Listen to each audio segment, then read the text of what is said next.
Nouvelle petite vidéo. Voilà, aujourd'hui je vais continuer avec mon équipe de choc, c'est-à-dire le corps, le mental et l'émotion. Cette équipe de choc, quand on s'identifie, vous avez remarqué qu'on a tendance à la martyriser.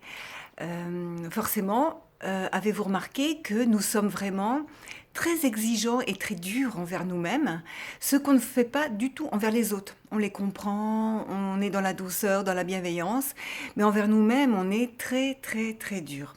Donc, si on s'associe, si on s'identifie à cette équipe de choc, on va la martyriser.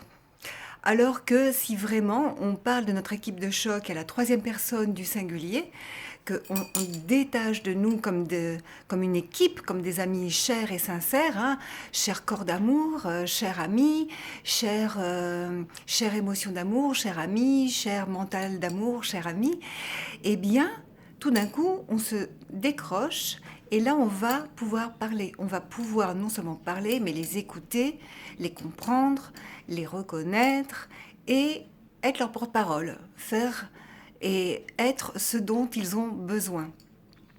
Et ça, c'est très important parce que nous ne sommes pas du tout à l'écoute de notre équipe, alors qu'elle nous envoie plein de signaux. Et, euh, et je dirais même, cette dureté vient du fait que, comme on s'associe, on a l'impression qu'il faut un contrôle dessus, plutôt qu'une écoute, il faut un contrôle, c'est-à-dire qu'on est dans le falloir, le vouloir, le devoir, et qu'en plus, on est dans la lutte continuelle envers notre équipe, et du coup envers soi-même, puisque tout est lié.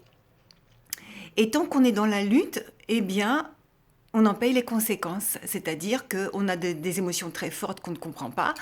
On tourne en boucle dans notre mental et notre corps manifeste des choses, des maladies, ou même sans aller jusque-là, hein, des gens qui n'arrivent pas à maigrir. Pourquoi ils n'arrivent pas à maigrir? Ils font tous les régimes du monde, ils n'arrivent pas à maigrir. Ah, eh bien peut-être que c'est parce que derrière, il se cache une émotion qui est générée par rapport à la nourriture. Peut-être que dans leur enfance, dès que ça n'allait pas, dès qu'il y avait une émotion difficile, dès qu'il y avait un problème mental, on leur a donné de la douceur par la nourriture et par culpabilité pour ne pas décevoir la personne, eh bien l'enfant s'est peut-être forcé, hein, si c'était la maman qui faisait un bon gâteau parce que l'enfant elle voyait bien que ça n'allait pas, elle lui fait une douceur, mais elle se dit ah maman m'a fait de la douceur, je vais faire en sorte de le manger, et voilà, et ça s'est installé dans nos cellules, et en fait à chaque fois qu'on est mal, pof, on va compenser par de la douceur, ou on va pas quand on va nous apporter quelque chose ou faire quelque chose pour nous, on ne va pas oser dire non parce que c'est pas bon pour nous, parce que notre corps, lui, il crie ah non non non non non, c'est pas possible. Sauf que l'émotion, elle est là, elle est telle que il y a cette culpabilité derrière. Et cette culpabilité, d'où elle vient? Est-ce qu'elle nous appartient? Ah, voilà. Donc tout ça, si on ne parle pas à notre corps, si on ne parle pas à nos émotions, si on ne parle pas à notre mental, eh bien, on est en train de se flageller, on est en train d'être dans la lutte continuelle envers nous-mêmes. On n'arrive pas à se sortir des situations. Alors qu'il est tellement facile de discuter avec son équipe, de pouvoir lâcher prise, de dire ok, j'accueille. Je ne suis pas dans la dureté. Est-ce qu'un ami qui vient et qui dit je souffre, on lui dit débrouille-toi avec tes problèmes, t'as qu'à faire ce que t'as à faire, et puis force-toi à être heureux. Non, c'est ce qu'on fait envers nous-mêmes. Donc non, un ami, on va l'accueillir et on va accueillir sa souffrance. Même si on ne la comprend pas, on accueille ce qui est là et avec ce qui est là, eh bien, on essaye d'interroger pour faire des interactions, pour voir qu'est-ce qui ferait que, où ça va toucher, qu'est-ce qui ferait que ça débloquerait la situation. Eh bien, c'est pareil pour nous. Sauf que ça, on ne le fait pas. C'est pareil pour le corps. Parfois, on va lui imposer, mais des choses très dures, des régimes très sévères, du sport à outrance alors qu'il est fatigué. Non, écoutez le corps.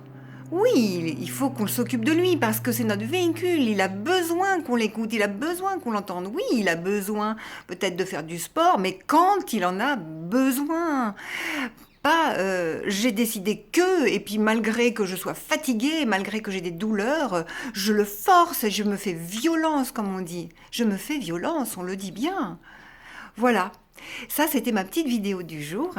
Et sachez que dans mes séances, bah, j'accompagne les gens justement pour qu'ils apprennent à mieux accepter et à accueillir tout ça, déjà dans un premier temps. Être dans la douceur, dans l'accueil. Je peux même accueillir le fait que j'ai du mal à accepter, que j'ai du mal à accueillir. Plus je vais être dans l'écoute de toutes mes émotions, même du fait que j'ai du mal à accueillir, plus ça va lâcher, plus je suis en train de me dire que je m'aime, que je fais attention à moi, que je fais attention à mon équipe, que je suis amour et que je me donne de l'amour. Voilà. Plutôt que de me faire violence et de me martyriser un peu plus chaque jour et chaque seconde. Voilà, c'était ma petite vidéo du jour. Je vous fais plein de gros bisous. Et la suite, bah écoutez, d'ici quelques jours peut-être. Allez, au revoir. Belle journée.